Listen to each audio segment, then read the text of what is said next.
Hello, here's welcome to the Money Shot. Here's Clamo. I'm Sib, or otherwise known as Josh. And how are you doing? Episode 2. Episode 2. Yeah, I'm good. A lot of good stuff to talk about this week. Yeah, we've got the return. Well, it's the second week of the NFL, and we've got my dear Patriots. I'm a long time supporter. To talk about. Oh yes, we got a bit of a flash screen. Yeah, we do. So I feel like I'm not the biggest NFL fan. And I've in lockdown, you know what? We've got the drinks in here today. Yeah, we're gonna have a bit of fun Yeah, today. I grabbed a little drink. Anyway, now I've had my journalist Gatorade. Uh so I duck in and out. I'm more or less like I watch the Super Bowl, I've watched like playoff games. But other than that, I'm a bit of a high holidays fan. And I haven't seen a hell of a lot of NFL. But last I remember, a while ago, Cam Newton was a number one pick or a very high pick. Am I right? Yep. He was number one the year that, I mean, a while ago now, but he was definitely number one. Yeah, he was number one. I remember he had so much hype coming out. And I'm mainly, well, in American sports, mainly an NBA fan. And as you can tell by my hat, I dabble in some other sports. But it just seems strange that like an NBA player that was the number one pick and who was actually good and not a bust, the odds that they've changed teams so soon would be pretty slim. So when I heard about, I did some reading on the off season about what happened with the Panthers and Cam Newton, as we're seeing the great man here in these clips. So the Panthers released Newton on March 24, and it wasn't till July 8 that the Patriots picked him up. So he did have an injury that kind of ruined his final season and sort of contributed to his lengthy stay on the free agent market. But when you think about the salary he's making, and oh, sorry, one more thing. They went through the draft and no one, or sorry, they went through the rookie draft, and it wasn't until after the rookie draft that he got picked up. And I'm going to run you through some numbers, Dan. Hit me.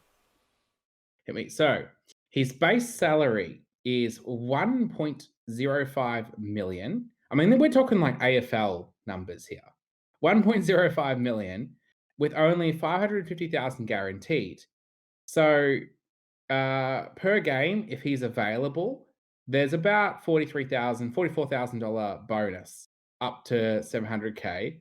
And playing time, he gets various bonuses based on a percentage that at 90% it caps out at 2.25 and 3.75 of the teams in the playoffs. Yep. Pro Bowl bonus of $500,000, All Pro 500,000, a playoff win. Even if your loss doesn't get you anything, but a playoff win will get you 250,000 if he plays more than half the game, up to 1 million max. So this brings his total contract value, which in the NBA scheme of things is nuts, for a bloke that could be a franchise player to 7.5 million, right? So here is a list of players, even with all of these bonuses. Here is a list of players who definitely make more than Newton in 2020. Are you ready? Go. You got I'm going to start from the bottom. Number 22, Marcus Mariota. I'm not sure Yep. that name. And The Raiders. and he's not starting. He is 9.1 million. You've got Patrick Mahomes, who is I know he's a gun. MVP. Chiefs, 10.8 million. Nick Foles, the Bears, 12 million. So Mahomes also just signed a $500 million contract over the next 10 years. That's an extension. So we're going on in 2020. Who's making? So I know Mahomes signed a fuck off deal. Yeah. You've got Stafford on the Lions, 15.5. Brissett on the Colts at 15.8. Alex Smith, Washington, 16. And I'm gonna save you the time. We've got Aaron Rodgers making 21.5, and it goes all the way. I'll go jump to the top five. Top five. Prescott on the Cowboys in one of the best cities in America, Dallas. On 31. That's just objective. On 31.4. Ask me about Dallas later, but it's not that much about basketball. 31.4 to Prescott. The Titans quarterback, Tannehill. Tannehill, 37.5. Wentz on the Eagles at 39.3. Cousins on the Vikings at 40, and Russell Wilson on 53. So 53 million. Like, the best quarterback in the NFL is making more than, well, when you don't take into account endorsements, just pure salary, there isn't an NBA player making 53 million. So I guess the part of this is there are 25 players in the league who make more than Cam Newton. So the question is, even with an injury, how does a player this good and this young get so passed over? Well, so there's a few things with Cam. So Cam won the MVP in 2015, I think it was.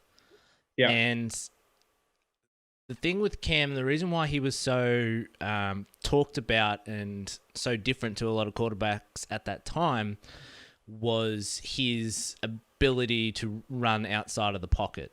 So once the play broke down, he could scramble and get away, and he was just faster than so many guys. So he could always pick up a whole bunch of rushing yards because he was that fast. In today's game, now it's very, very unlikely you don't have a quarterback that can do what he can. So you need guys like Kyler Murray. You need guys like Patrick Mahomes, like is he Jack. kind of like that big man in the NBA who learned to shoot, and it's not so rare anymore? Yeah, a little like that. It'd be like, yeah, I don't know. To try and keep it to a real basic comparison, it's like getting Dirk back in the early 2000s, and now, and now there are a whole bunch of tall white guys from Europe that can shoot. Well, it's just the white guys who are shooting it. It's like, it's an expectation. If you're above 6'10", yeah, like unless you're, sorry, I'm gonna jump for a second. Unless you're like 7'2", it's not really accepted that you can't shoot. Yeah. So the guys like Brady and Breeze, I mean, Rodgers can still scramble, but those type of quarterbacks are kind of disappearing because if you can only stay in the pocket and throw the ball, it doesn't give your team as much of an advantage if you can't get out and run.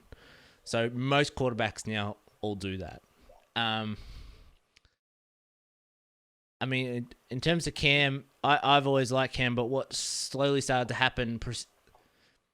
So sorry, I'll step back one little bit more before I continue. So the other thing with that is that Newton has not always been a accurate passer. I think most seasons he threw were like 60% or lower. And for people that don't normally watch the NFL, if you're up near like the 70% mark, you're doing really well. Like Breeze last year threw like 75% or something, which was ridiculous. So that does not normally happen. What percentage is the equivalent of a 40% NBA three-point shooter in the NFL? Like, what's considered really good but achievable? High 60s. You gotta be getting close to 70. Yeah, anywhere between 65. You want to be anywhere between 65-70%. Okay. And he's always been around 60 or lower. I think one of his best seasons was just over 60. So he's never been like an accurate passer. It's been his ability to scramble that has kind of thrown defenses off because you gotta be careful because if you throw too many guys at him and he gets out, he can run for 20 yards at a time. But now everyone is like that. So a lot of the guys you also mentioned there. I did see this week in games. There was at least 3 or 4 occasions he did that. So what happened, because of the way Carolina's been going, and Cam started picking up injuries. And last year he had a pretty bad injury, and they brought in this rookie quarterback who was not a super high draft pick. He was good enough to get a shot, not just because Cam was injured. And he played pretty well. And the coach, Rivera, had been there for a long time. And they decided to let him go. And must have been a decision with the new coach and the management that they were going to go in a new direction. And that they would release Cam because he was out of contract. Okay. But then what happens is most teams at this point either have a young gun that they are relying on for the future, or you already have an established quarterback that you've had for a long time and you're going to ride them until they retire. So there was in this weird position where everyone was kind of set. But what happened with the Patriots is that Brady left. Yeah. Brady left, and Brady went to the Bucks. And for a while, there was this Brady went to the Bucks? It's the Tampa Bay Buccaneers. Oh, I was gonna say. Sorry. And so with that, the Patriots had this young kid that they had drafted a year before, and they're like, oh, the Patriots gonna try and bring him through. And instead they signed Cam for cheap mainly because the Patriots don't have a lot of salary cap space right now because they're still paying off part of Brady's contract this year, and then next year it's out and they'll have all this cap room for what they were paying Brady. And I mean, he's been playing pretty well these first few weeks. I think Belichick as a coach, he's had Brady the last 20 years or so. So and Brady's never been able to move around. So I think Belichick's been able to play around with some new plays because he has a quarterback that can actually move. So he's trying different things. They're doing all right. They're nowhere near like the best team in the conference. There was a game today which kind of solidified who the best team is right now. And yeah, we'll see how they go. He's off to a good start, but yeah. You reminded me, and this is a nice segue, of another player who's been really good but had some injury concerns, and maybe things haven't worked out exactly as he'd hoped in Danaher. And so yep. So Danaher is actually 3 years younger than us. So he's 26. And he's I remember those days. Like not being an Essendon fan, I had to have a look into what on earth has gone on with Danaher because his career trajectory doesn't really follow my team's trajectory and like what happens with Geelong Cats players. Other than say Ablett, who left for other reasons, if we develop a talent, there's no way we let go of it. Like most teams, you wouldn't let go of a young talent. So he's had groin injuries over the last 2 years. This year, he had 3 goals from 4 games. And he's rumored for just about everything. But one of the rumors that's come up in the past week has been joining the Cats. And they asked Tom Hawkins about it. And of course, because it's a media appearance, Tom's diplomatic and, oh, yeah, I'd love that. Oh, he could fit, whatever. But for a forward, I'm probably one of the few people, other than people who are actually part of the club, that could say the past 15 years, I probably watched every single Geelong game. I don't miss a game. Even in London, even in Japan, I sat in a pub and made them put it on the TV. In Kyoto. As you do. And they didn't have Bundy, unfortunately. But anyway, I've got a good feel for what players would fit and what wouldn't fit, I'd like to think. And one of the things about Danaher is I watched his final couple of games. He didn't chase. He didn't put pressure on. And if you've watched Geelong games this year, the most successful games, there's one tall, and then you've got what Richmond would call like a mosquito fleet. You've got Rowan, who's got hell of a speed, who chases. If you've got 2 talls in here, that doesn't feel what 2020 AFL is about. And Hawkins' form, as much as Hawkins is turning I think 32 or 33 next Mm. year. As much as he's turning that age, his physical conditioning suggests his health is otherwise. And we've seen that like Brent Harvey was a midfielder, right? North Melbourne's your team. Obviously, you can see is the watermark going across in the background under me right now. Mhm. That not everyone's the same with age. It's one indicator of something to be careful of. But Harvey played for a long, long time. Now, if you're a forward and all you got to do is lift weights, and your Hawkins' job is to outmuscle people Yep. and take marks. He's not going to pull too many hammies chasing blokes. Now, I feel even though Hawkins is 32 and Danaher's 26, it would be the wrong move to pursue him. Do you agree? I probably wouldn't. I don't think it's the worst fit. Bringing him in, I do feel like they're not guys that really occupy the same area of the ground very much. That being said, Danaher has been thrown all over the ground to try and get him. Like sometimes he needs direction to put himself into a game because he just kind of gets lost at points. And that's the last thing you want is if you want a superstar forward and then you realize that he's been missing for 15 minutes. That's not really beneficial to your team. But I don't feel like they would occupy too much of the same area. But that being said, I think there's probably better types of players that you can bring in. Well, before we go on to who would fit in Geelong, I've got one more question about Danaher where another one he's rumoured. Gold Coast. Yeah, probably this. I probably have the same answer to be honest. I mean, I think there was a story this week about because they mentioned because of all the Ben Brown stuff, and they mentioned that Gold Coast might be interested in Ben Brown, but they weren't sure how that would affect the development of guys like Ben King. And I feel like that would be the same sort of thing with Danaher, I guess. If you brought him in, how would that affect Ben King's development?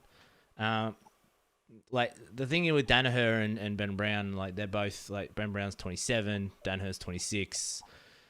They both are capable of kicking 60 goals. Danaher is more agile, and Brown's a better lead mark and kick for goal.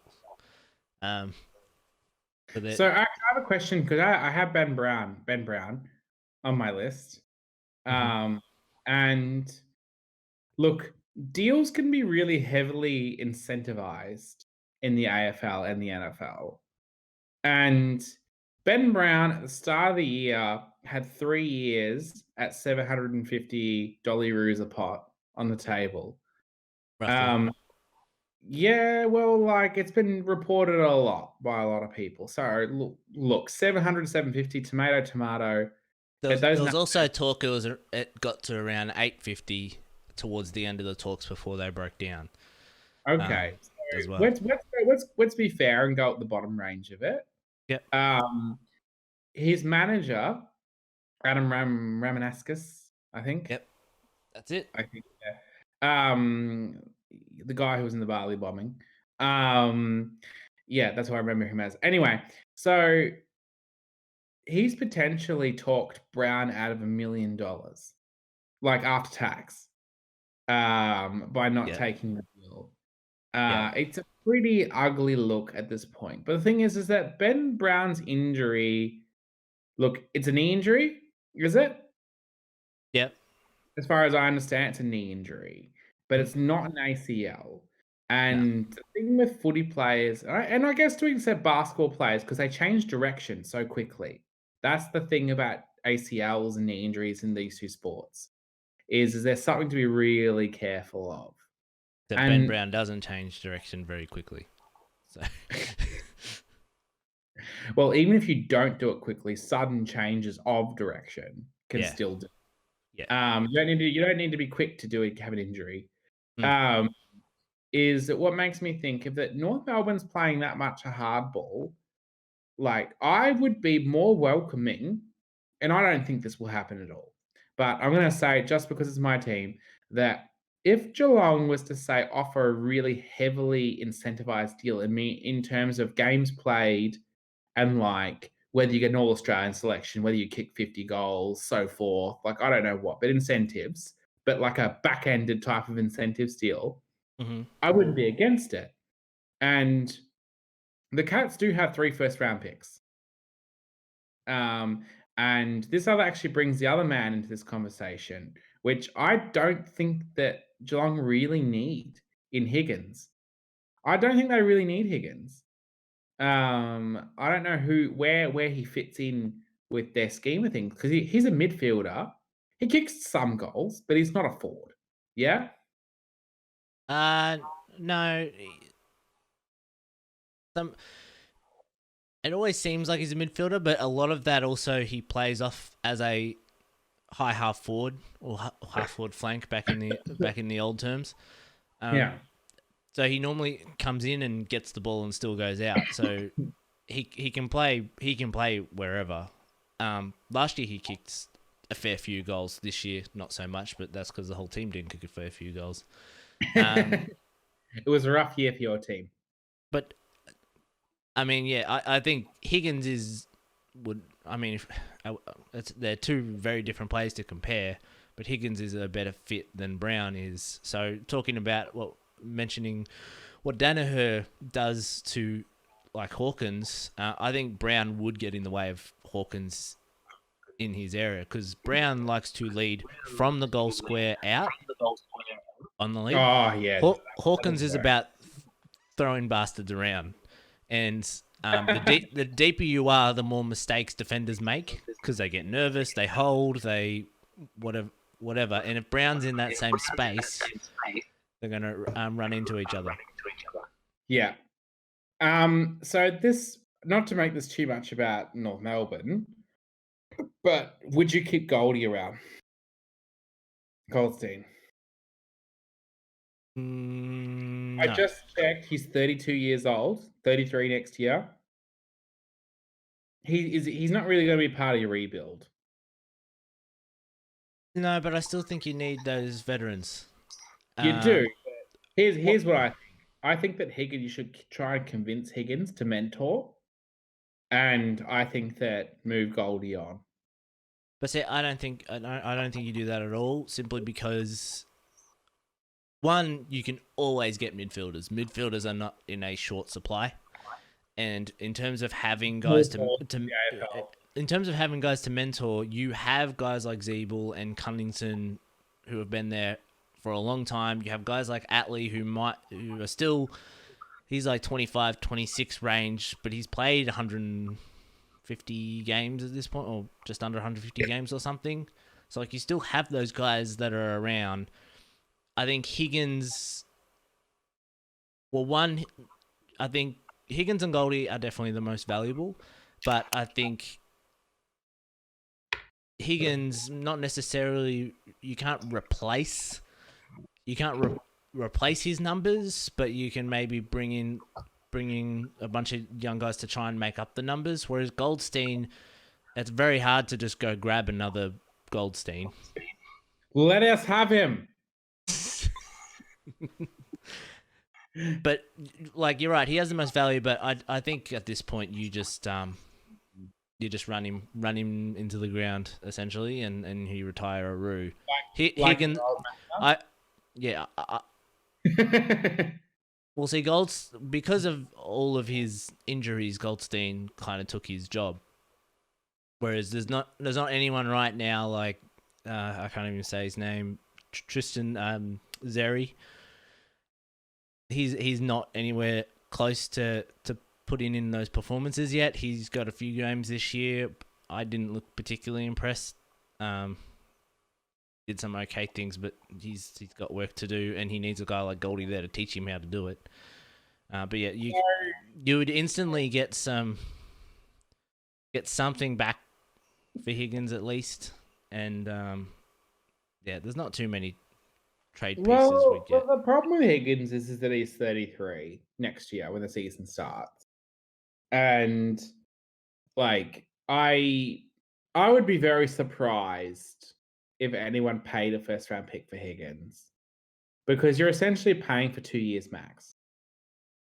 It won't be. I know we were having a little josh around on Twitter about that, about his what you're willing to give us. No, probably wouldn't get a first round draft pick. I mean, he has more value to you, but it's a question of whether he wants to be there. I think if we can at least get, like when we grabbed Higgins from the Bulldogs got like a second round pick for him. So if we could match that, I'd be satisfied. Yeah. I mean, when we're plucking like players who are in our 22 that play out of like the second and third round, it's kind of a heavy price to pay. I trust our scouts. But so the next one, I'm going to move on from our clubs, and I'm going to ask you about a man. Is this a new topic? No. Still AFL. Gunston. So Gunston's currently on in a range of 600 to 650 per season. He's got 2 years on that deal left. However, he's been rumored to be joining a contender. Well, they've been called a contender. I don't know why I wrote contender, but anyway, I digress. The Magpies. And yeah. So the Collingwood's got some salary cap problems, not as bad as GWS, but it would need to take a bit of a haircut. Well, especially because they need to re-sign. So they've got Darcy Moore and Jordan De Goey, yeah?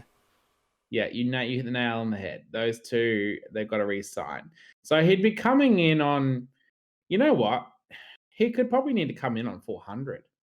Probably. He hasn't played particularly great of recent time.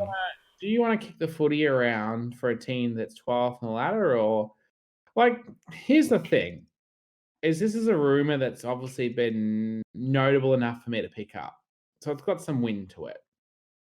We're not the ones who have to run around for a year knowing that we're just doing it to make up the numbers, right? But what's more important to you? Because, like, let's put the big scheme of things. Gunston's probably, in his last few years, tops of footy. After tax, like, once you go above 180 grand, you're about 50% tax on dollars above that. So if it's 100 grand more, you're only really pocketing 50. So it kind of halves the numbers a bit. Whether you want to play for a contender and pocket the money. I'm sorry, if you want to play for a cellar dweller and pocket the money, or you want to play for a bit less and think that you're probably playing for something.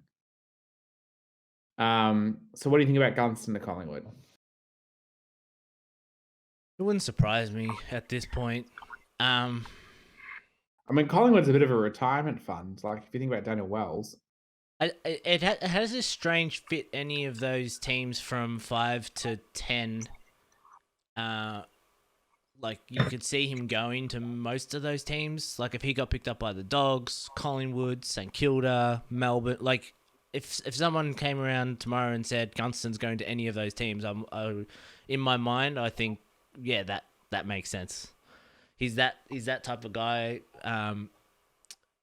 that is useful on most teams because he can play tall, he can play mid. He's normally a pretty accurate kick, and if he's currently getting paid that much, he'll probably play for those teams vying for the top 8 spot, probably for maybe 150 grand less, and he'll go there. It's a Daniel Wells scenario. It's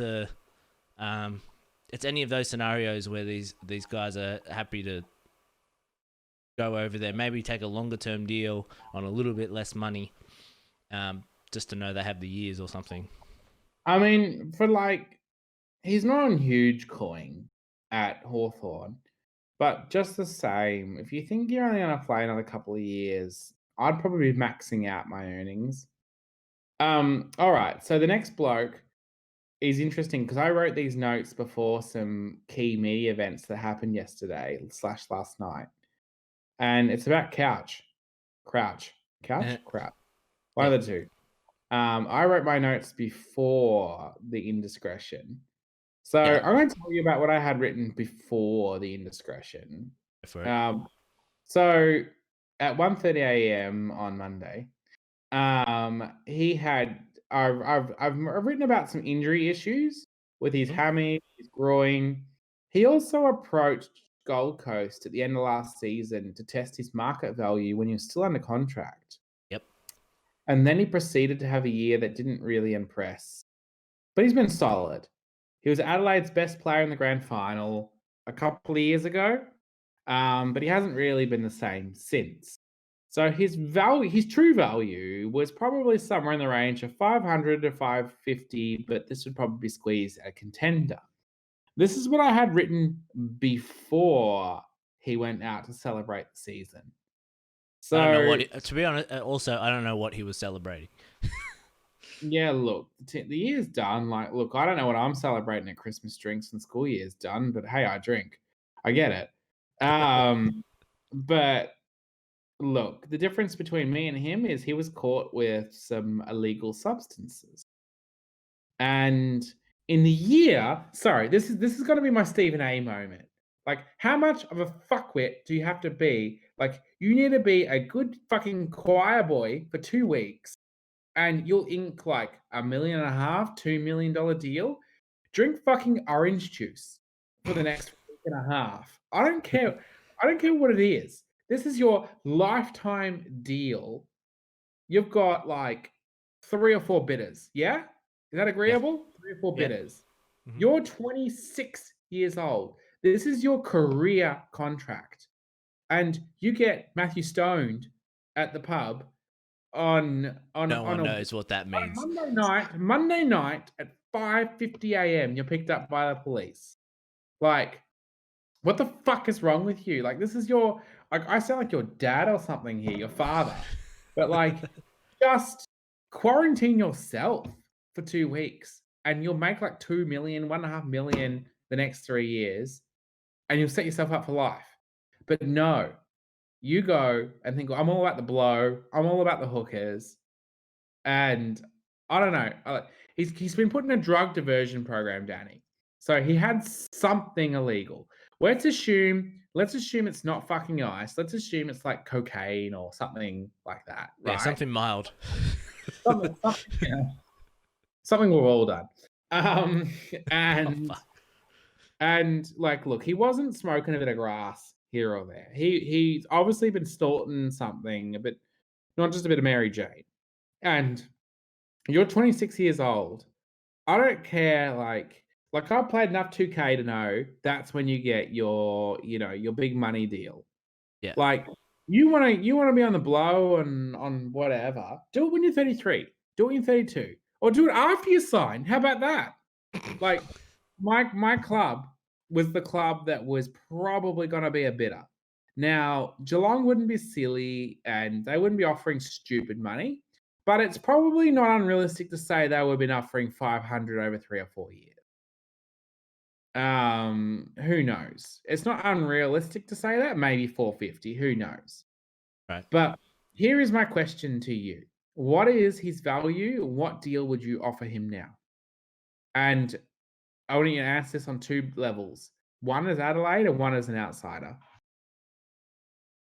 I think the AFL league is a extremely forgiving league. I think there are players that get multiple chances, especially if you have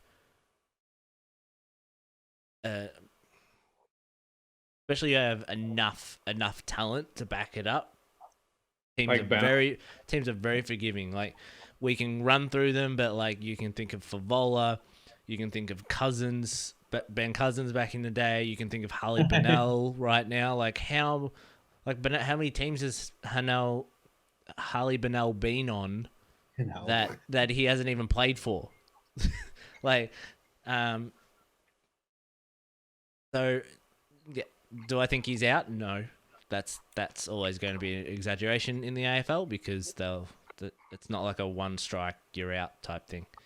In terms of how much he's be worth, I still stick by whatever his asking price is at the club he's currently at, you always will need to pay 150 to 200 over to get a player out of there.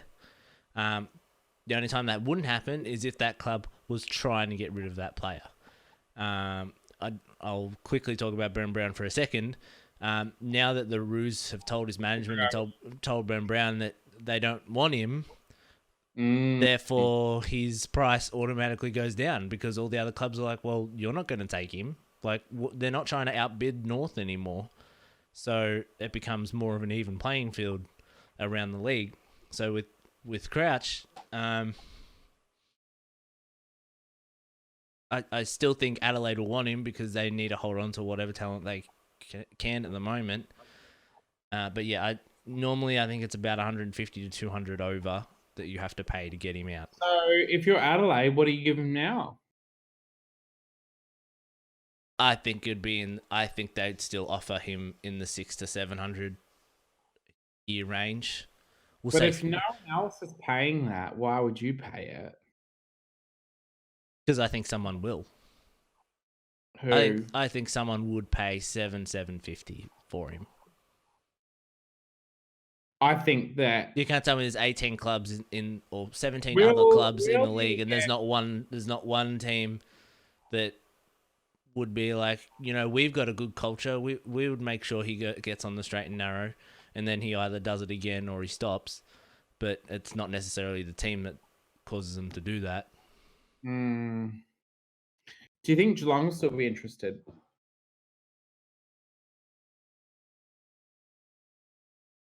I don't think so. I'm only thinking like, you brought guys in like Jack Stevens in the off season, but that's because he had his own personal issues that he was going through. It's not necessarily things that were harmful to himself as much. Like having a drug problem is you causing harm to yourself.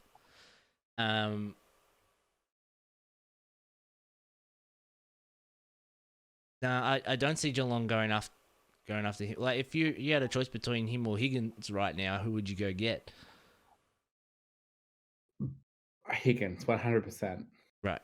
So, I don't know. I still think this team's out there. I think there was an announcement today that like GWS delisted Heath Shaw. I know. Crouch plays a similar position, but once again they're in cap issues, so maybe not them. Sydney really, really believe in their culture. They tout it constantly. I could see them picking him up to play that kind of role. They would need that. They don't have. I think there's 17 other clubs other than Adelaide, and I think you would get maybe half a dozen that would go for him, even in his condition.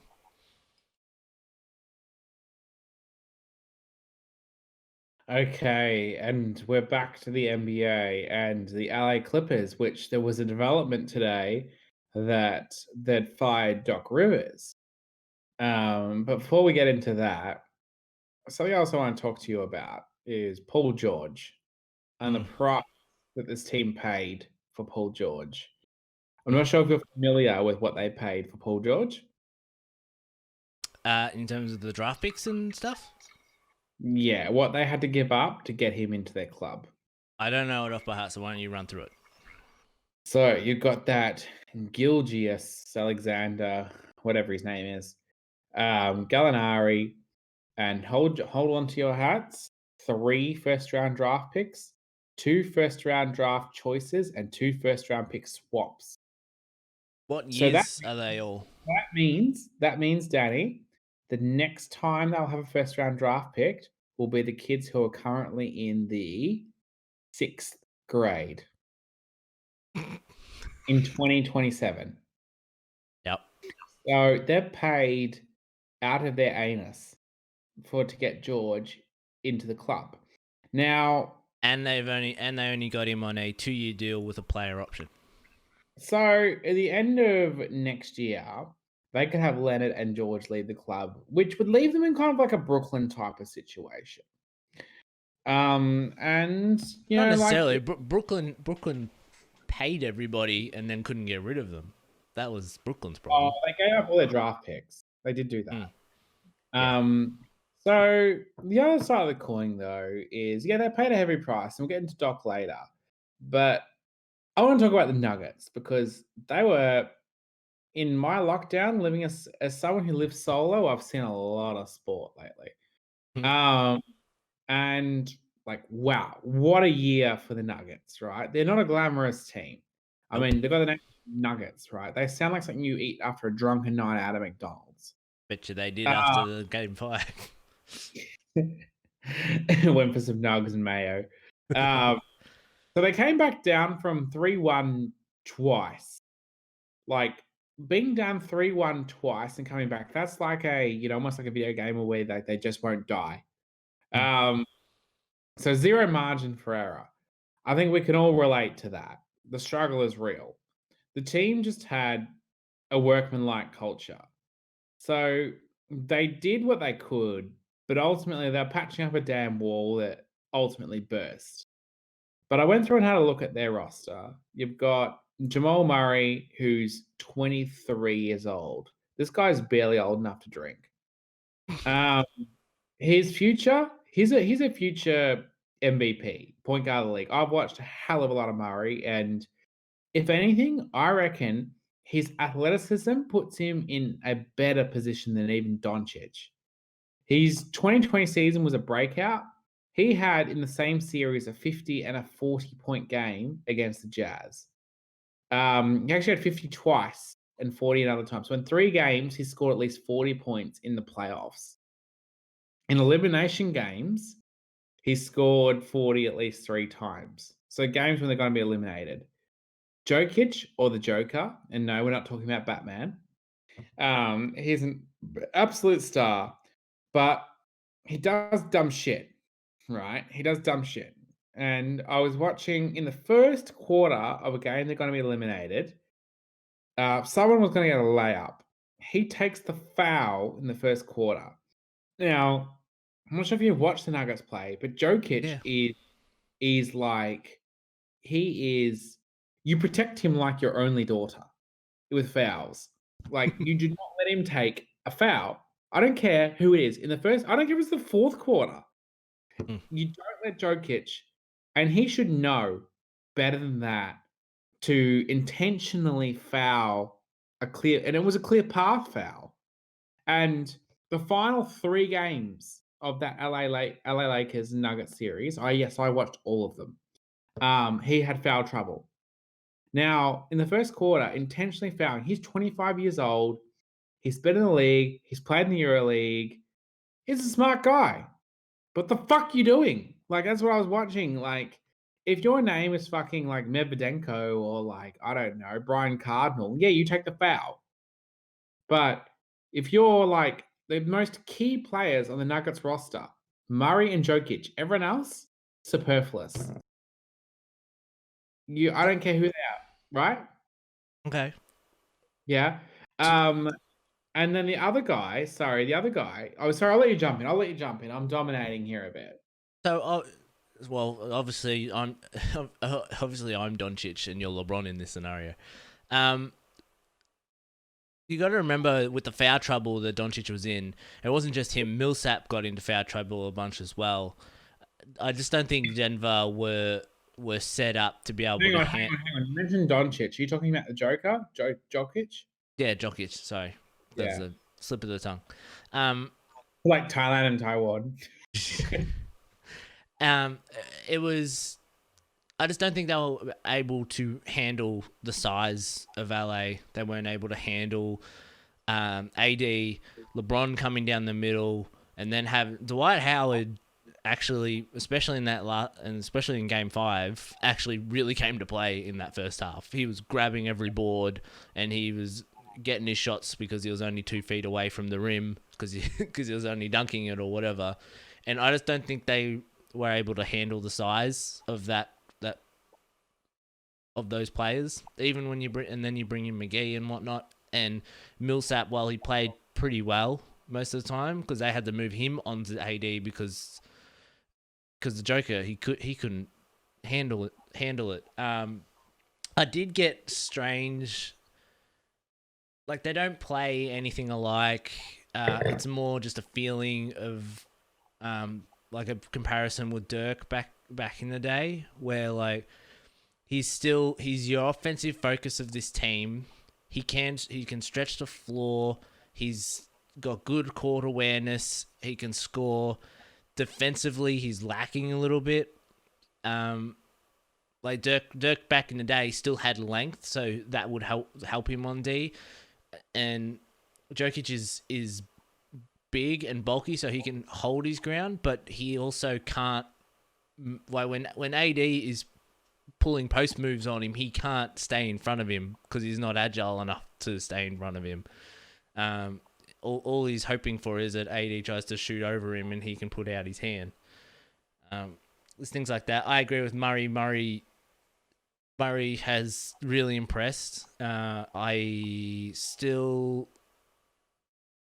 Hopefully next season is different, but I'm still not 100% convinced that he can go through a whole regular season playing as an All-NBA first or second team guard. Like, I don't... You haven't seen enough. Well, I watched every game as well, but... And I think there was... Because he showed signs of it like last year, like when he pulled out all the stops to get past the Spurs last year, and then this year he pulled up in big games to bring them across. But what he did in this playoffs is not how he was during the regular season, like at all. Like, but the one thing I say is the gap between last season, or when the season stopped and when it restarted, is almost like an off season. So we don't know whether he can back this up yet. Yeah, but that's what I'm saying. I'm saying right now he had a whole off season to rest. He came back, played in the bubble, got his bearings, played up against Mitchell in the first round, and realized there's something to be said that you need to.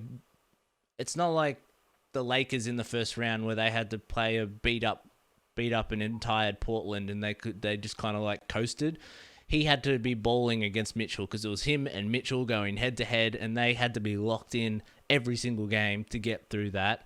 And then he had to do it again and again. So they've been in this mindset. Especially him. He's been in this mindset that I have to win this game, and that mindset you just can't sustain that over a full season. Now, I don't know how many games are going to be in the next NBA season if it goes ahead, but I need to see it over a full regular season. I can't take the bubble as an example of what next season's going to be like because it's a totally different situation. Yeah, so moving on from that, when I think about like what Denver's prospects are next year, the other guy that I, in patches, was impressed with was Michael Porter Jr. Now, I haven't played with Denver a lot on 2K, and I haven't watched a lot of Denver this season because, who does? And this dude has a lot of potential. He's 6'10". Depending on the source you read, here's the thing. Some sources have him at 6'8", some have him at 6'10". I feel like, you know what? Once you're 6'8" and over, like you're a decent size. If you can ball, you can ball. Anyway, so I think outside of Murray's development, he's probably the key to becoming a legit title threat. Murray is only 22. He shoots lights out. He's 6'4". He's got great size. He's what kind of point guard we look for in 2K when we're drafting people. But what is he adding to his game this offseason? Because I don't know whether he's maxed out his potential. We just assume he can get better. The Joker is kind of what he is. Great player, but I don't know he's going to get significantly better. And then you look at the other parts of the roster, Paul Millsap. So you mentioned Paul Millsap guarding AD and doing whatever else before. Being a bit of a key player. He's 35 years old.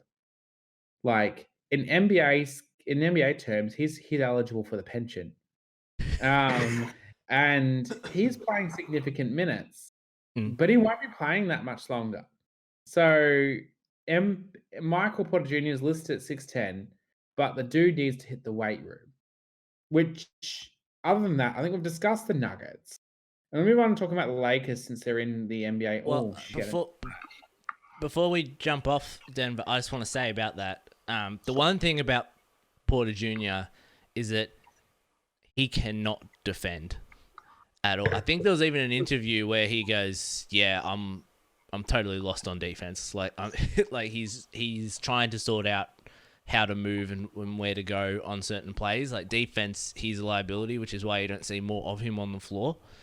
But that being said, he's got a huge upside. Like it was so good in I think it was game 5 or it might have been game 4 where he takes these step back threes right in front of Kuzma and he just fakes and Kuzma just goes flying because Kuzma is useless as well. Yeah. And I would absolutely take Porter Jr. over Kuzma every day of the week. But I would say that, like, I would almost think about using Porter Jr. with his salary and everything, and with losing Millsap, try doing a trade and get someone else in. Who would you get in? That's really good. Before I said that, I should have looked up at other examples of people you can bring in. I think defense can be taught, right? Creativity on offense is probably a harder thing to teach. I think it's harder when you're a wing though, because you need Porter to be an average defender at least. I think it's hard as a wing though, because I think you need to have a some sort of anticipation kind of built into you to be able to play that position. Like I think if you're tall, like you're center power forward area, you know, learning to hold down the block and learning how to keep your arms up and all that, I think is easier to teach somebody than running around screens and moving to follow a shooter and not to give on fakes and try and put your hand in the passing lane, stuff like that. I think is so much more harder, especially for a young guy to be able to do that. I think because I just don't think this team, as you said, Murray has jumped. We need to see if he can keep this level, but he'll improve from like this level of Murray might improve a little bit more. Joker is pretty much as good as he's ever going to be. I don't know if you want to wait for Porter to be able to reach their level, not knowing that he's ever going to get to that level. So if you can bring in someone that is at their prime and make it a 3-headed monster.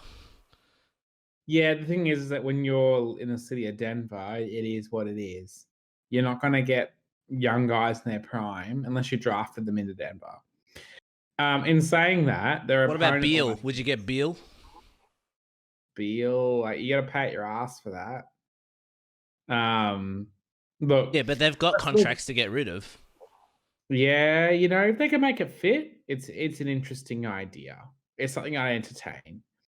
So the Lakers, yep. My Lakers, you know, look, it's hard to shake the vibe when I'm watching them of being those arrogant dickheads from school. That you're watching them, they just have like that Jack Dean vibe about them. Don't use names. Dak Jean. And anyway, they're stuck with vets. I don't think this is their year. And I wrote this before Miami made the NBA Finals because I was up late. And I said, like a spinster the wrong side of 30, LeBron isn't getting any younger. And now is their time to get a ring. With LeBron's age, this is it. AD can't do it on his own. So their size and their depth was just overwhelming for the Nuggets. You saw once the Joker got in foul trouble, and even when he wasn't in foul trouble, Dwight Howard was a real pain in the ass for them, as was McGee to an extent. The Lakers roster is uniquely equipped to deal with the Nuggets in a way that maybe the Clippers were not in terms of size and experience on defense. Was a bit of an ace card out. Outside of LeBron, I still think the Lakers probably could have beaten the Nuggets. Lakers could have beaten the Nuggets. Yeah, the Lakers weren't as vulnerable to foul trouble because they're stacked with vets. Like you watch, even forgetting the bigs, when you look at the Are you talking about smalls. Clippers or are you talking about? I'm still talking about them, but I'm saying that in terms of, I made a comparison. The Lakers had a better depth than the Clippers. Maybe the Clippers got better I don't. players. I don't. Well, look at in terms of size, right? You want to get into the Clippers. They had some great blokes who could play small forward and power forward. But in terms of centers, outside of Zubats, who did they have? Yeah, but see, there are times where the Clippers not having a center and running with just essentially a bunch of wings can win them games because they can basically That is switch. true. They That can is switch. They true could when you don't switch have on. blokes like AD on the floor. Yeah, well, see, that's why Lakers are sort of an anomaly in that scenario, because against most teams, Clippers would be able to switch on any. Like if anyone tried to do any pick and rolls, they just switch, and they could basically defend everyone unless you had Lou Williams on the floor, and then you'd have to hide him in the corner. Yeah. Yeah. So, like, But when you talk about the Clippers, had a lot of guys who were very talented that were 6'7", 6'8". Montrezl Harrell, Markieff Morris, etc., etc. yeah, But when you're playing against the Lakers, once the Joker was in foul trouble, you just knew they were cactus. You yep, just knew that once. Like, did you watch Miles Plumley when Joker yeah, was in foul trouble? yeah. He was like, he reminds me of Byron Bay when the surf is pumping and there's a guy who doesn't know how to surf. And look, I'm not a surfer, but I know how to swim. I'm a strong swimmer, as you are probably as well. We can swim. Right. We're not Kelly Slater on the surfboard, but we can You are swim. pulling out the references today. And oh look, I name drop. That's what I do. And look, I'm not going to claim I can surf, but even when there's 10-foot waves, and look, the pass at Byron's known to pump, absolutely pump tourists into the fucking ocean floor, and I enjoy watching it, to be honest. And anyway, when someone is at sea, so to speak, I'm loving these nautical themes. You can really see it. And when Miles Plumley was out there, he was like a fish out of water. When the Lakers were running pick and rolls, high pick and rolls, they knew that he couldn't move quick enough. If there was a pick and roll with Rondo and LeBron, or if it was even KCP and like Morris, whoever it was, they knew the switches and the rotations that they could find the matchups they needed. And I think this really exposes how reliant, as good as Murray is, which Murray, like, I don't really jump on the bandwagon of young players that much. Like, obviously, I'm on the Mm. Doncic bandwagon, but that's Dallas. But I understand that Doncic can barely jump over a puddle of water. Mm. And I know you know your limitations. Murray is the best young point guard, I think, in the best young point guard under 23 in the league. There's no question about that. But the Joker, if he hasn't learned by 25 when he should be fouling and not fouling, he never will learn. Um, and the Nuggets roster, I kind of wonder if the Joker wasn't there, could they build a better roster? But outside of that, we're here to talk about the Lakers. The Yes. Lakers roster. And Bring it back. I was really impressed. It kind of reminds me, I know this is a bit of a cross sport reference, but they remind me of the 2011 Cat, stacked with vets, who people said they'd be too old. And they're absolutely stacked to the brim with vets. And because in that Cats team, you still had Harley playing. You still had, I'm not sure if Milburn was done by then. But you still had Ottens playing. You had lots and lots of vets. And the Lakers, just for this year, forgetting the future, just for this year, even coming up against the Heat, they've got vets who can still play and who are still in good game shape. And this makes me bring up the Heat next. Well, hold on. I got to talk about the Lakers. I got a lot to say about the Lakers. Shoot, my friend, shoot. So, Lakers are a weird thing. I don't particularly like them all that much at the moment. It's this weird thing that I don't even know where to start. I think it's a very curious fact that LeBron, for the first time in a while, hasn't had. He's actually been on a team and forced to put one together rather than joining a team that had the talent there already. So it's an interesting prospect to watch. So like when he went to Miami, like Wade was already there. They had at least pieces there for them to work off. And then when he went to Cleveland, they had Kyrie, brought in Love, I think, at the time. But this is the first time since you'd have to say like Cleveland day, like first Cleveland days where he went there. He had a whole bunch of scrubs around him, and he basically they organized to get rid of everything they had to bring AD in. And AD is probably this. It's arguable whether he's the best or the second best player LeBron has played with, like along with Wade. Like when Wade was there, they were two of the best three players at the time. And now you'd say Davis is in the top 5, so you're in that area. So it's interesting to watch them from that perspective. But to kind of lead on to where we're going to go with this Lakers and Miami, I think Lakers are at a real, and LeBron is at a real interesting position where the way Lakers are going to beat Miami is by feeding Davis the ball constantly and letting him beat everyone down there. Is that how they play, though? What was that? Is that how Lakers play, though?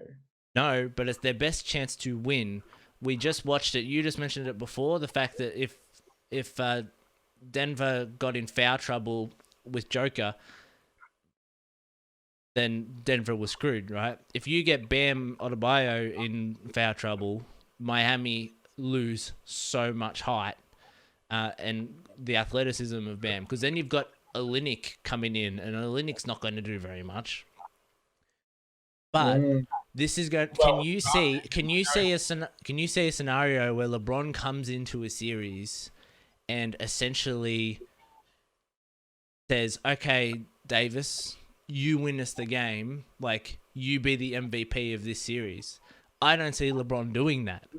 Like, you saw LeBron make that little comment about how many MVP votes he got during the season. Yeah. Do you think he's going to risk not being the MVP of the Lakers team to win this? And that's where I think Miami have a good chance, because LeBron might get his stats. He might get a triple-double in every single game that they play, but he might actually force them to lose because he refuses to give Davis to be the guy. Like, this is not like a Robertson Duncan moment back in the 90s where Robertson went, "All right, young fellow, like if you're so good, like, show me how good you are." And he let Duncan take over. I don't see LeBron doing that. And if LeBron's going to play out on the wing constantly and just trying to pick people apart, the one thing Miami have, which they're better than the remaining 4 teams that were left in the conference finals, is that Miami play good defense all the time, constantly, and they rotate, and they have guys that will defend multiple positions all the time. Now, I still think they have an issue with the height when they run into the Lakers, but there are guys that are so active in terms of on the wings that guys like, I can see guys like Caruso and Caldwell Pope getting absolutely lost because they're just getting hounded constantly and not knowing what to do with the ball. And if LeBron is going to be at the top and trying to find people that are open all the time, I don't think it's going to work against Miami. But if you put it into Davis in the post, 6 out of the 9 times you go down the floor, that's going to be a better way to win, because you're going to draw the fouls on Bam, and that's going to. So that's why this is an interesting topic. But if you want to move on to Miami, go ahead. And cut. P-break. Okay. So Heat culture. One of the, like, every organization, I feel like every workplace claims they've got a fun culture. And I did some research on the bubble with Miami's culture in the bubble. And there's a topic dear to my heart, Danny, coffee.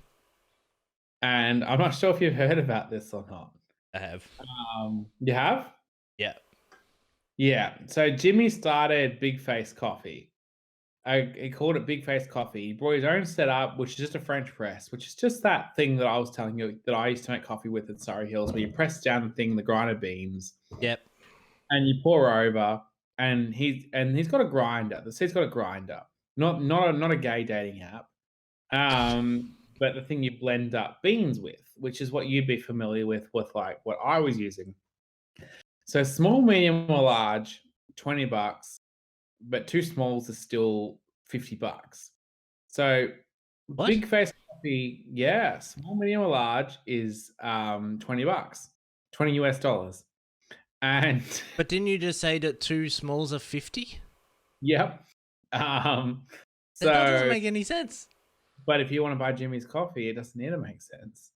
So anyway, Big Face Coffee's been operating for about a week when Brandon Gillum, the Heat's assistant athlete trainer of 6 years, identified a need for a low price option.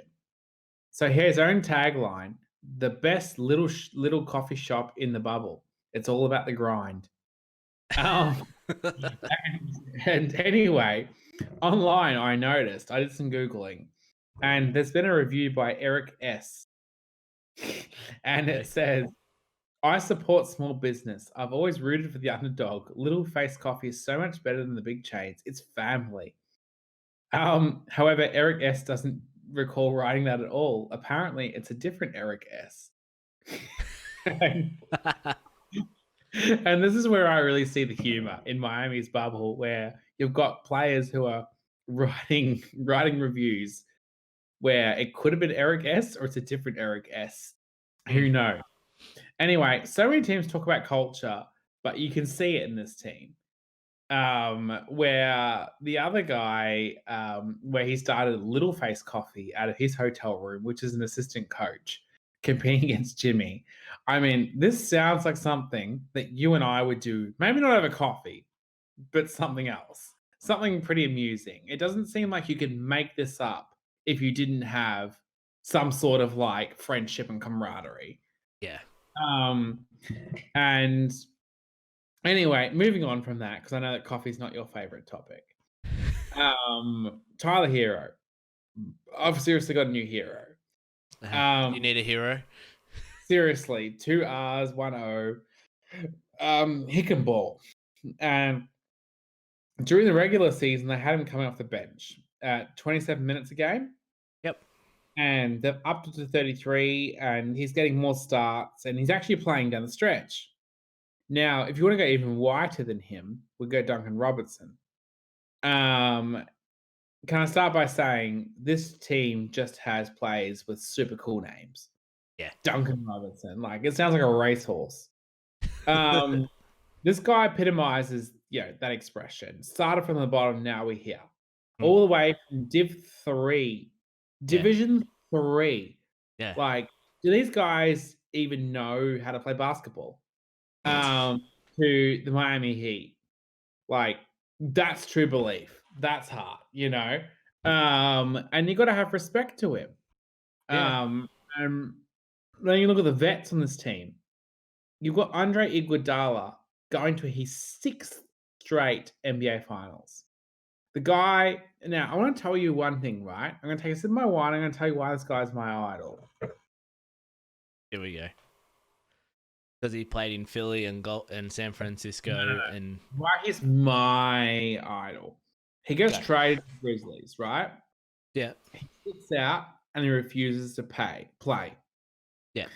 He then gets a pay rise and a promotion and gets traded at the deadline and inks a $30 million pay rise over 2 years when he's on his last legs. Now, I changed jobs recently in an undisclosed occupation and got a pay rise and a promotion, and I do less.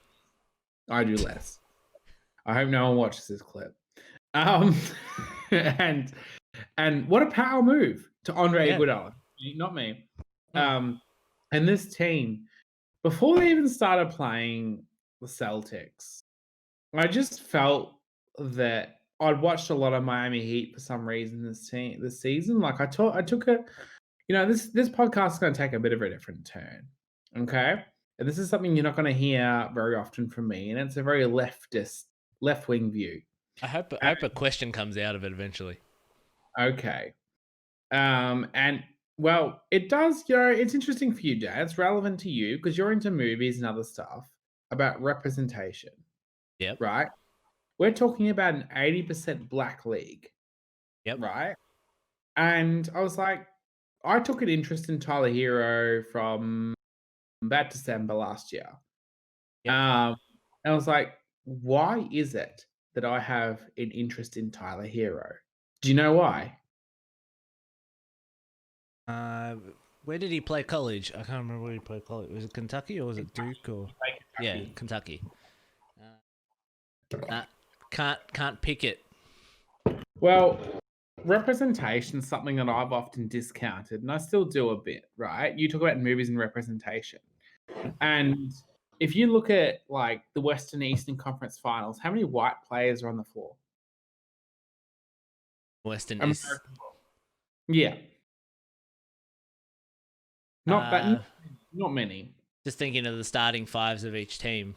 Yeah, not many. I mean, And if you think about like I heard about like sneaker sales, but in the past, about how black or white, big men don't have great sneaker sales because people don't identify with them. If you're Right. 6'4", 6'2", black or white, your sneaker sales tend to be a whole lot better.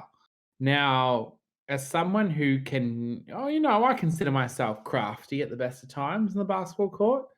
I'm not basketball court. Okay, all right. I was just saying. yeah, well, that there's a reason that Tyler Hero resonates with me. Do you understand the angle I'm coming with here? Is that he's not terribly athletic, but he's a crafty little bastard. He's not JJ Barea. He's not like a 5'7" cunt player.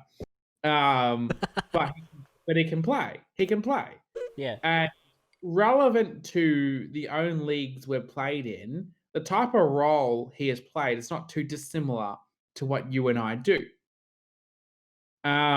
Where we can do some big plays, but we're not gonna fucking do a tomahawk over some cunt. Yeah. And I guess getting back to this is that okay, I'm gonna phrase this into a question to bring you into this. What do you think are the Heat's chances to defeat the Lakers in the NBA Finals? And what's your prediction? Before I give that prediction, I do understand what you're saying. I think it's like when I was younger, the player I most identified with was Nash, like especially as a young guy, because he wasn't greatest at D. He wasn't necessarily the fastest. He just knew what to do with the ball most of the time, and that's how I tried to model when I played off. So like that was my version. But in terms of this, I think Miami have a good chance of winning. I don't think they should be the favorites. But I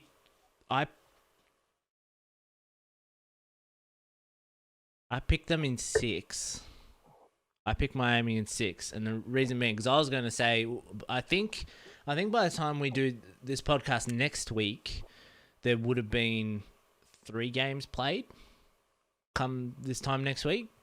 So I was going to get your prediction about how each game went. But in my mind, I think LeBron has a habit of always losing the first game in the series because his teams tend to be a bit up themselves going into a series thinking they're the greatest thing ever. Then they tend to lose the first game, and then they make adjustments, come back and win the second, which I think the same thing will happen. And then it's that third game where I feel Miami have to win it, and I think that they will. So come this time next week, I think it's 3 games, but come this time next week, I think Miami will be up 2-1. Okay. See, I don't know if Miami has enough depth to win this series. And Seriously? I well, so here's the thing, there's no one in the East like AD. No. Um, True that. and that and on top of that, there's probably not really anyone in the East like LeBron. Well, And there's not. I mean, they. I mean, it's close, but like they got past Giannis. they did get past Giannis, but the difference being is that, well, look, the Bucks are a whole different animal to the Lakers. Giannis is kind of an amalgamation between AD and LeBron, really. True, but the fact is that there's two different people on the Yeah, Lakers. correct. That's the difference. I actually think the Lakers in six. So I just think like I've watched. Look, I live alone at the moment, and I've watched a lot of sport. Um, and like, look, I feel like in Two and a Half Men when Charlie Sheen just wants to watch the game and bet on it and like drink and eat. Yeah. Like, I've had a fantastic time in this lockdown. I hashtag uncontroversial opinion. I've had a great time in this lockdown. I haven't had to go to work. I'll collect a full salary. And I've had time to watch the NBA playoffs. And I Yeah. watch the NFL. I've had time to do everything. And the earliest I've ever gotten out of bed in the past 3 months, was 7:48 today, Because you and got a delivery. I got a delivery, but it just gave me time to once I had a coffee and I sucked down a coffee, I had time to put on the NFL and whatever other sport was happening, and I feel like I've been up for about 3 days now, and I even completed a uni assignment. Um, Well, and so getting back to the basketball, I just think that Miami are a fantastic team, but if Bam or Jimmy get in foul trouble, are they cooked? I think Bam is the most important player on Miami. I think it's very understated, but there are games throughout that Celtics series where Bam just turned it on and he was in every correct position and was doing the right thing, whether it was a pass or it was getting the alley or it was doing a little floater from 5 feet out. Like he was doing everything right, and I think he is the most important. What Spolstra has to figure out is how to mitigate fouls and stop and not get him in foul trouble. That is going to be the biggest thing. I think it's very poetic if Miami come out and beat LeBron. I just think that would be the greatest thing ever. That if Miami beat LeBron, I think it's going to be interesting. Spolstra coaching against LeBron in an NBA Finals. See if Spolstra has anything that he might know about how LeBron plays, even though he plays a bit differently now than what he did back then. But there are certain weaknesses in the LeBron's game that he doesn't ever have to really worry about because he never puts himself in the position because he's an incredibly smart player that he knows exactly where to be and what to do. I think the guard, just as much as have the height on the Lakers is trouble for Miami, I think the guard play on Lakers is just as bad. I think the best fight, like if you're in crunch time, I am more confident, especially in the games that we've seen against the Bucks and especially against the Celtics. I trust Miami in crunch time so much more than what I would trust the best 5 players on the court for the Lakers. Like if you think of those games that the Miami played against the Celtics, whenever it mattered, so like the Celtics won one game where they managed to win by 10 points or more. And when you look at the Celtics, in terms of talent, they probably have higher talent on there just by having Jaylen Brown, Walker, Tatum, like and Haywood. Like they probably have more talent. But every game that Miami won, when it came down to crunch time, Miami just played harder and bet them every single time. Oh, a bit of echo there. And then, And then, so the so the turn your echo down, would you? turn your echo down, would you? What? I can hear myself talking through What your echo? computer. Oh, I don't know why. So, getting down into that crunch time, I just trust the five guys on the court with Miami more than I trust the ones on the Lakers. Like, who are you going to have? Are you going to have Caruso, Danny Green, and Rondo? Green and Rondo? Well, look, I don't know. I think Lakers' individual talents can potentially trump, but I don't think their depth. See, here's the thing: is that like the Nuggets had two great talents, whereas Miami have got 4 or 5 great talents.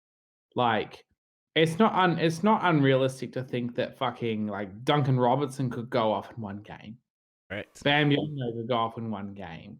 Iggy shot 4 threes in a row. Well, not in a row, but 4 threes without missing the other day.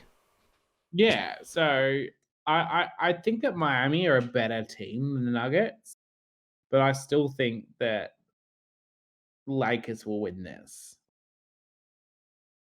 I also don't think LeBron is going to get a lot of time off defensively.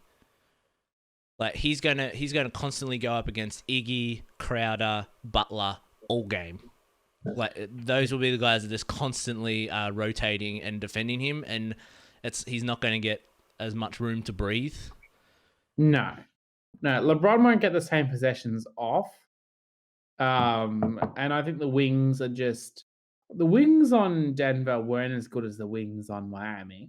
No, and you have to think about like how much energy do the Lakers have to spend to defend Jimmy Butler or Tyler Hero? Because the point guard on the Nuggets was excellent, right? But the fact is that suited the Lakers with Rondo, because Rondo is a great defender. Yeah. But the fact is, you're not going to send Rondo to defend Jimmy or Tyler. Maybe Tyler, but Jimmy will fucking torch Rondo in the post. But the thing is with Rondo was good because also Murray was bringing up the ball every single time, and Rondo was playing on the ball handler. Miami will switch, like sometimes Butler brings it up, sometimes Hero will bring it up, sometimes we haven't even talked about Dragic. Like Dragic is a huge X factor in this game because he's kind of the guy that's been hitting a lot of big shots other than Hero. Like Butler is always consistent and he's always there, and he's more of a impact player on like defensively. Like he just brings out these huge steals in crunch time.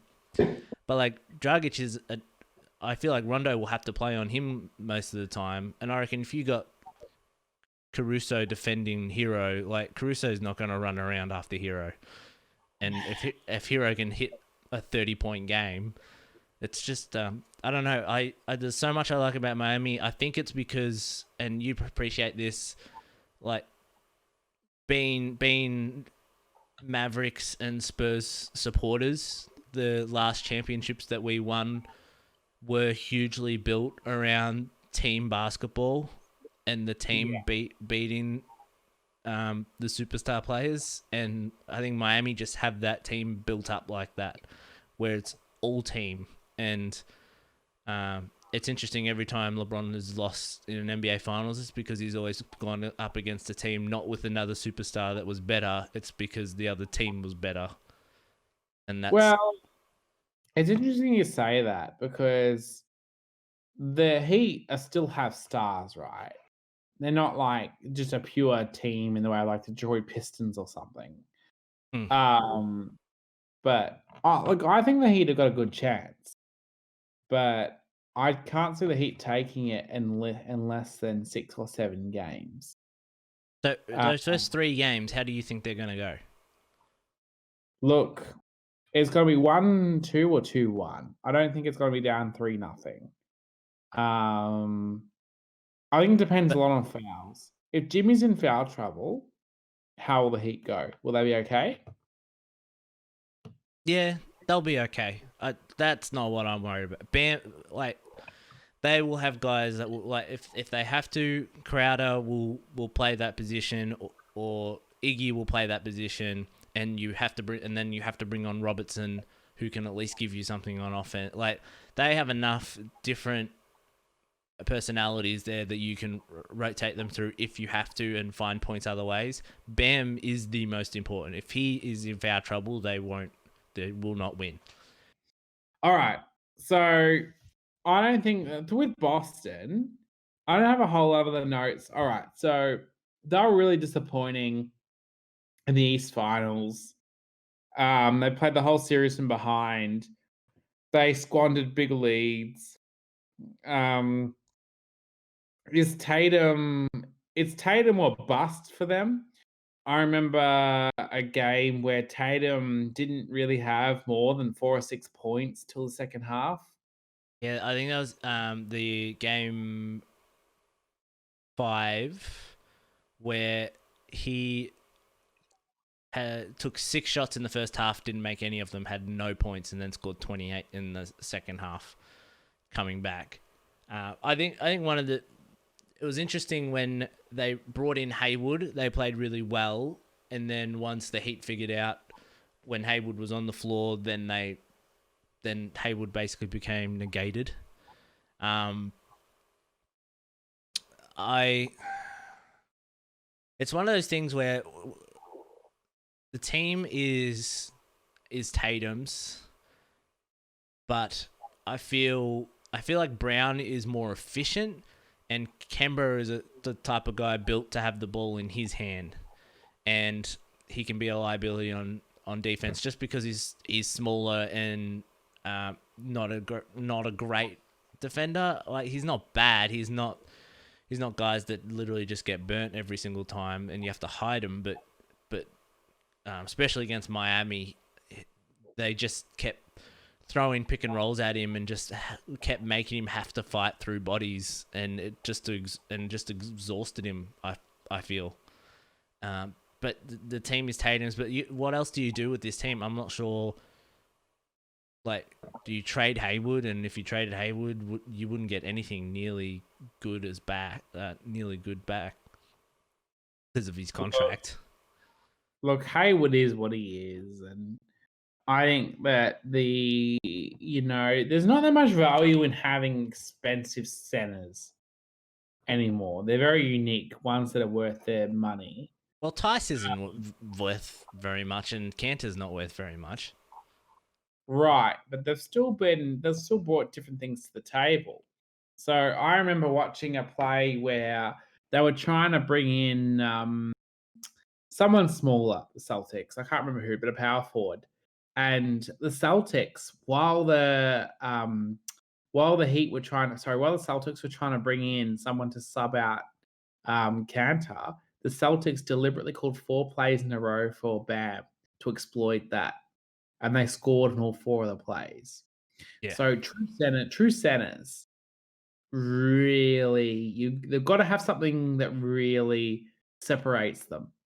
The other part of that and some of it is on like Tice not being able to defend Bam because of, like, how good Bam was.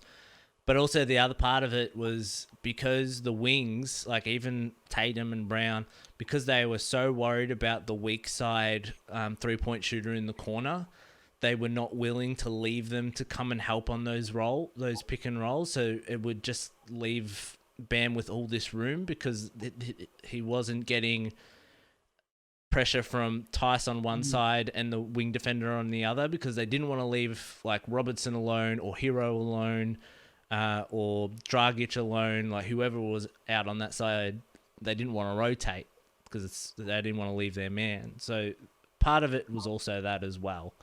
But I don't think that centers are necessarily the issue. I wonder what more Stevens can do. I think getting Irving that 1 year really halted like Tatum and Brown's development for a whole year, which is not what you want. I think they're getting a good chemistry, that they've played enough seasons together that they feel like they're all going through this together. But the question is, how do you make the team better? And how do you change the game plan? And can you do that with So seasons? is Kemba or Marcus Smart the number 2? Neither. Brown's number 2. But Kemba plays like a number 1. Yeah. Smart is the Ginobili of that team. He's going to do some crazy, stupid shit, like take a 3 with 4 seconds into the shot clock, like with 20 seconds remaining. He'll take a 3. I think the other day he took 22 shots and Tatum had 13. Like you can't have Marcus Smart being the guy taking 22 shots. But then he'll also get like these like 4 awesome steals in crunch time, and and then he'll hit a 3 or something. Like he's that type of guy that you're like, well, whatever he gives us, he gives us. Difference is he's not a top 3 player like Ginobili was for the Spurs at that time. Yeah. So that's what we're covering for this week. Are there any miscellaneous last-minute topics you'd like to bring up? No, I think we've covered it. I'm kind of thinking we should start bringing in like a betting corner. I think you'd like to look at some bets throughout the week and see, even if they're fake bets, we can put on fake bets and see how we go. You bring that up because, like, my cousin, I'm not sure if I've told you, but my cousin's a massive Hawthorn supporter. Yeah. Because my uncle's a Hawthorn supporter. And after like a family group chat, we've sort of reignited our line of communication. And he's got a multi on this week where he's, essentially just chosen whatever team he thinks going to win. And he's gotten odds that are going to pay out like, I don't know, $90 or $100 or so per thing that you bet. Anyway, I go to him this week. I said, so what are the odds for Hawthorn? Because he's a Hawthorn supporter. He goes, very funny. It's Good hashtag, because like he's always been, if there's ever been a team he hates more, and we have never discussed it, is Geelong. And there's ever been a team I hate more, it's Hawthorn. But, we put down those swords for now, and we know we're cousins, family, whatever. But he's got a bet on this week where he's tipped the Cats to win and he's tipped the Pies to win. And Collingwood at $3.10 and Geelong at $2.15. Very long odds, I feel. So let's go over this week of your tips. We went through the tips last week, but they haven't changed. Oh, they haven't changed? You're not changing? No, we'll leave them as is. What do you think about $3.10 though for Collingwood? Of any of the games, that's probably the one I'd bet the other way on in terms of not on the favourite. I mean, Geelong and Port are still pretty much neck and neck. Yep, right. Well, the thing is, Geelong are at $2.15 now. Yeah, that's a good bet too. I don't know. I could see Collingwood pulling one out, but I'll still stick to what I tipped. Anyway, we can do a betting quarter next week. We'll do some more research into NBA games and NFL games. I'll try and get you to watch a little bit more NFL, and we can look at different stuff. And Star Wipe.